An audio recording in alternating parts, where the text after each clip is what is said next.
Borobudur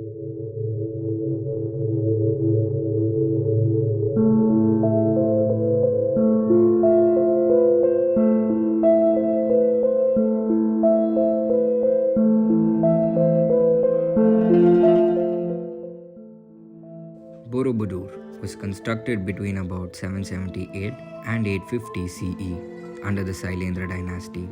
It was buried under volcanic ash from about 1000 and overgrown with vegetation.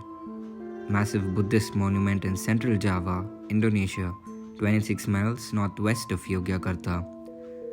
Each of the monument's three main levels represent a stage on the way to the Bodhisattva ideal of enlightenment: Kamadhatu, Rupadhatu, and Arupadhatu.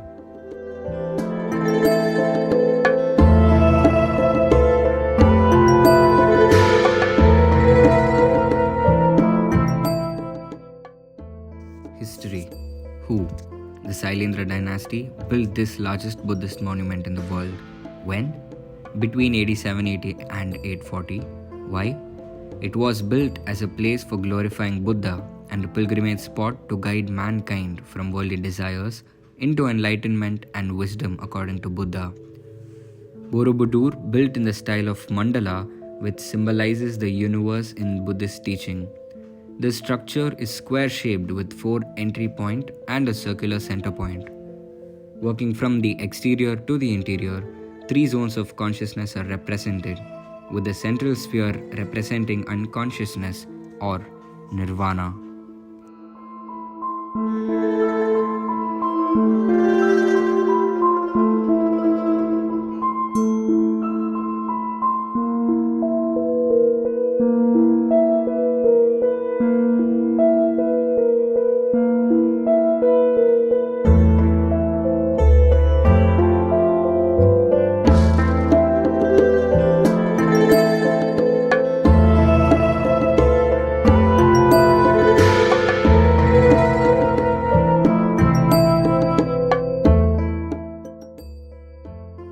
Architecture.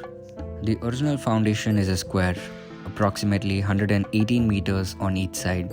It has 9 platforms, of which the lower 6 are square and the upper 3 are circular. The upper platform contains 72 small stupas surrounding one large central stupa. Each stupa is bell-shaped and pierced by numerous decorative openings. Statues of the Buddha sit inside the pierced enclosures. The design of Borobudur took the form of a step pyramid. Approximately 55,000 cubic meters of andesite stones were taken from neighboring stone quarries to build the monument. The stone was cut to size, transported to the site, and laid without mortar. Knobs, indentations, and dovetails were used to form joints between stones. The roof of stupas, niches, and arched getaways were constructed in corbelling method. Reliefs were created in situ after the building had been completed.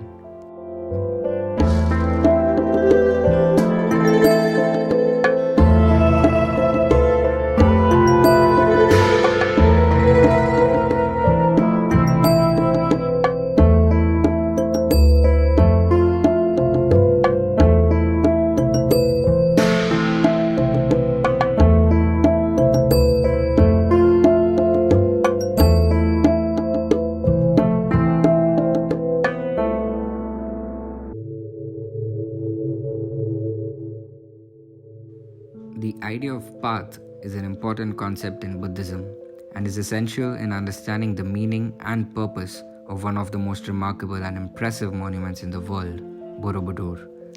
Its basic structure resembles that of a pyramid, yet it has also been referred to as a kaitya, shrine, a stupa, reliquary, and a sacred mountain.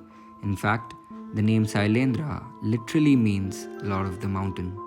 While the temple exhibits characteristics of all these architectural configurations, its overall plan is that of a 3-dimensional mandala, a diagram of the cosmos used for meditation, and it is in that sense where the richest understanding of the monument occurs.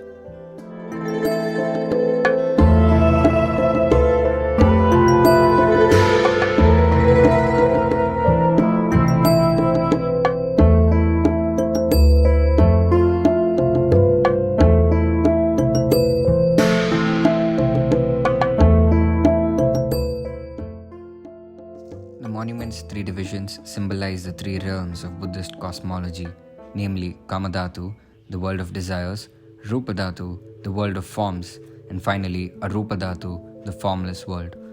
Those who have burnt out all desire for continued existence leave the world of desire and live in the world on the level of form alone. But full Buddhas go beyond even form and experience reality at its purest, most fundamental level, the formless ocean of nirvana. Set high upon a hill vertically enhanced by its builders to achieve a greater elevation, Borobudur consists of a series of open-air passageways that radiate around a central axis mandai, cosmic axis. Devotees circumambulate clockwise along walkways that gradually ascend to its uppermost level. At Borobudur, geometry, geomancy, and theology all instruct adherents towards the ultimate goal of enlightenment. Meticulously carved relief sculptures mediate a physical and spiritual journey that guides pilgrims progressively towards higher states of consciousness.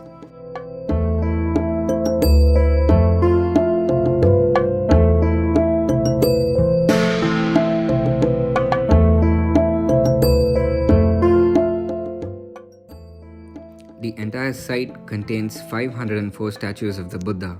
1460 stone reliefs on the walls and opposite balustrades decorate the first four galleries, with an additional 1212 decorative reliefs augmenting the path. The relief sculptures narrate the Buddha's teachings, the Dharma, depict various events related to his past lives, Jataka tales, and illustrate didactic stories taken from important Buddhist scriptures, sutras.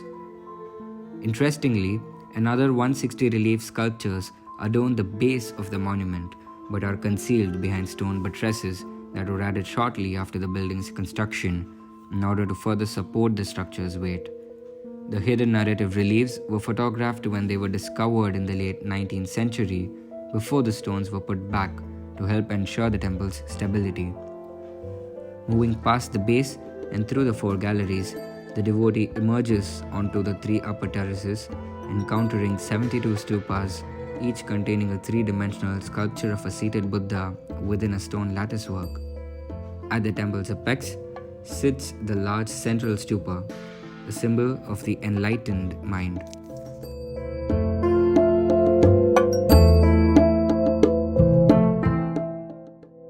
People seeking peace and a break from this fast-paced world would enjoy being a part of this sacred reality.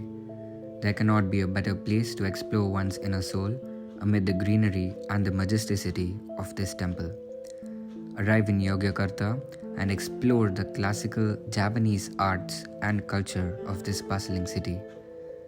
Watch the surreal sunrise over Borobudur with the majestic Mount Merapi in the background and lose yourself in the moment. Admire the intricate artwork on the walls and sense the aura of serenity generated by the statues and stupas. Visit the two nearby smaller temples, Maindut and Pavon, located in a straight line with Borobudur. The exotic Ilo River and the spectacular Sekalanjet waterfall are other interesting places to visit. The best time to visit Borobudur temple is during April-October.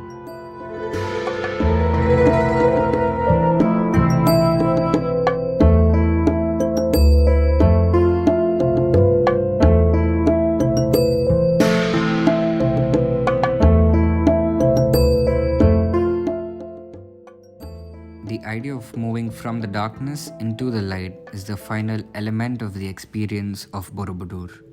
The brilliance of the site can be found in how the Borobudur mandala blends the metaphysical and physical, the symbolic and the material, the cosmological and the earthly within the structure of its physical setting and the framework of spiritual paradox. The symbolization of enlightenment these stupas represent is not intended to be merely aesthetic. Buddhist stupas and mandalas are understood as spiritual technologies that harness spiritual energies in the creation of a sacred space.